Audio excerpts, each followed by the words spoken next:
Hello student, ये question है maths class 9 chapter 2 exercise 2.4। मुझे एक एरिया दिया हुआ है। ओके, वो एरिया सीधी तरह से नहीं दिया हुआ है, वो अलजेब्रिक इक्वेशंस में एक्सप्रेशंस में मुझे दिया हुआ है। मुझे उसमें से ढूंढना है लेंथ और ब्रेथ। ये लेंथ और ब्रेथ मतलब कि मुझे दो ऐसे फैक्टर ढूंढने हैं जिसका मल्टीप्लाई करके ये पूरा टर्म मिला हुआ है। मतलब कि दो ऐसे टर्म जो मल्टीप्लाई के फॉर्म में हो।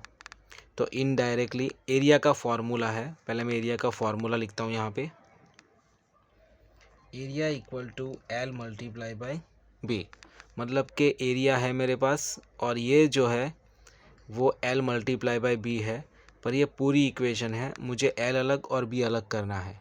इनडायरेक्टली ये लोग हमें फैक्टराइज करने के लिए ही बोल रहे हैं, बस नाम दिया हुआ है एरिया और एल मल्टीप्लाई बाई बी का, राइट। तो मुझे इसके दो फैक्टर ढूंढने हैं।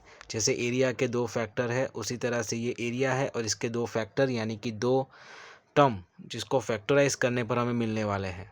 Okay, so let's go for factorize करने के लिए हमें ये पूरे सम्स को, जब भी तुम्हें ऐसा सम्स दिखे जहाँ पे ए स्क्वायर हो, एक ए हो और एक बिना ए वाला हो, तो ये सम्स मोस्टली स्प्लिटिंग मेथड से ही सॉल्व होता है। ऐसे और भी कई सम्स है जिसमें ए स्क्वायर ए और बिना ए का एक टर्म होगा, पर वो स्प्लिटिंग मेथड से नहीं होता है, पर ये होगा बिकॉज हमें बोल ही दिया है कि दो टर्म मिलने वाले हैं एल और बी। तो स्प्लिटिंग मेथड से करेंगे तो सबसे पहले 25 को 12 से मल्टीप्लाई करना है। ये 25 को 12 से मल्टीप्लाई करना है, तो 25 को 12 से मल्टीप्लाई करेंगे तो आंसर आएगा 300 ए स्क्वायर, और बीच का टर्म है -35 ए।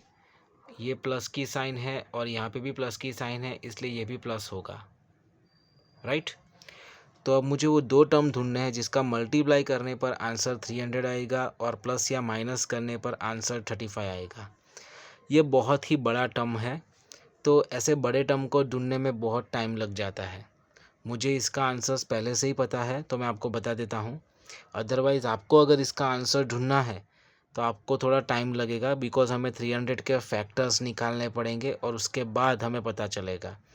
अगर डायरेक्टली आपका माइंड चलता है और आपको पता चल जाता है तो आप कर सकते हैं, बट मोस्टली जब इतने बड़े नंबर्स आते हैं तो हम नहीं कर सकते। तो अगर ये +3a स्क्वायर है तो अगर इसको मैं 20a मल्टीप्लाई बाई 15a करूँगा तो मेरा आंसर 300 ए स्क्वायर आएगा, राइट। 15 2 ज़ा 30 एंड 0। ये प्लस की साइन है, तो ये कंफर्म है कि ये दोनों साइन सेम रहेगी, मैं आगे के सम्स में सिखा चुका हूँ। तो अगर ये दोनों साइन सेम रहेगी तो कौन सी रहेगी, क्या ये दोनों प्लस की होगी या दोनों माइनस की होगी। मुझे -35 ए चाहिए, तो फिर ये दोनों साइन माइनस की होगी। ओके, तो मेरा जो टर्म है, दो टर्म जो मैंने 35 ए के दो टुकड़े किए हैं वो है 20a और -15a, तो वही चीज़ मुझे यहाँ पर रखनी है।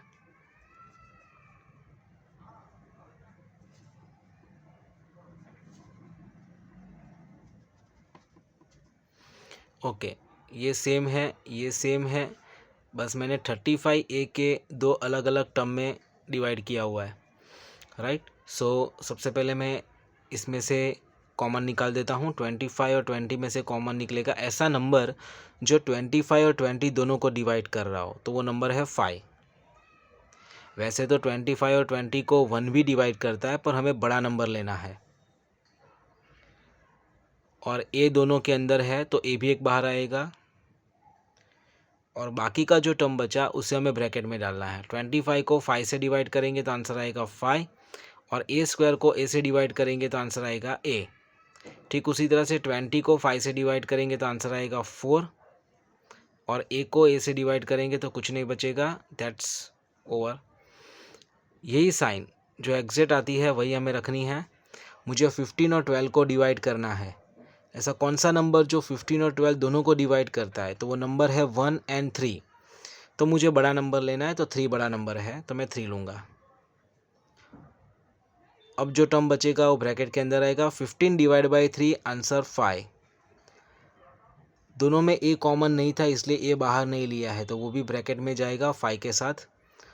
Plus 12 divide by 3 equal to 4। अब ये टर्म और ये टर्म जब हम स्प्लिटिंग मेथड करते हैं ना तो हमारे ये दोनों टर्म सेम ही आते हैं और यही कॉमन भी है। तो पहले इसको बाहर लेंगे 5a माइनस 4 और जो बचा 5a minus 3।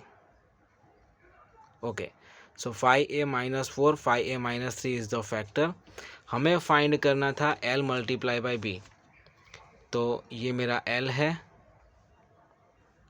So my l equal to 5a minus 4 and b equal to 5a minus 3। So this 2 is our answer. ऐसा दूसरा भी क्वेश्चंस है जो आपको सॉल्व करना है।